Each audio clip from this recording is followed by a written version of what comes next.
அதே மாதிரியே நம்ம பிளாக் ஸ்டார். அவன் பெரியவன் ஆன பிறகுதான் நான் சீலையே சந்தோஷமா கொடுத்தது. அம்மான்னு பாசமா என்ன பார்க்கக்கூடியவன். உண்மையிலேயே அவனுடைய மனசுக்கு அவன் நல்லா இருக்கணும். நான் ஏன் அவனை வந்து நல்லா இருக்கணும் அப்படின்னா, வாழ்க்கையில் அதிகமான வலிகளையும் வேதனைகளையும் அவமானங்களையும் சந்திச்ச பையன். அவன் அப்படி இருக்கானா, அதற்கு காரணம் அவன் கிடையாது, அவனுடைய ஜீன். முதல் நீங்க அதை புரிஞ்சுக்கணும்.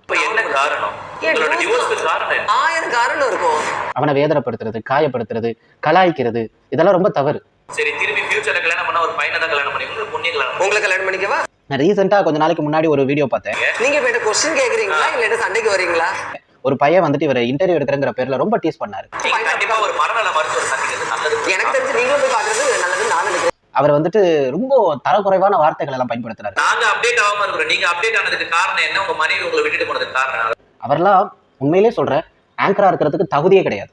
எதிர்த்தாப்புல உட்கார்ந்து இருக்கிறவங்களை வேதனைப்படுத்தணும், அதை வச்சு நம்ம சேனலை வந்துட்டு ட்ரெண்ட் ஆக்கி விடணும் அப்படின்னா அது கேவலம் இல்லையா? கண்டிப்பா பல பேர் கமெண்ட்ல அவரை தான் காரி துப்பிட்டு இருக்காங்க. நல்ல தேவை அவங்களுக்கு. ஆனா அப்படிப்பட்ட சூழல்ல வளர்ந்து இன்னைக்கு பெரிய அளவுல நிக்கிறான். வாழ்த்துக்கள்.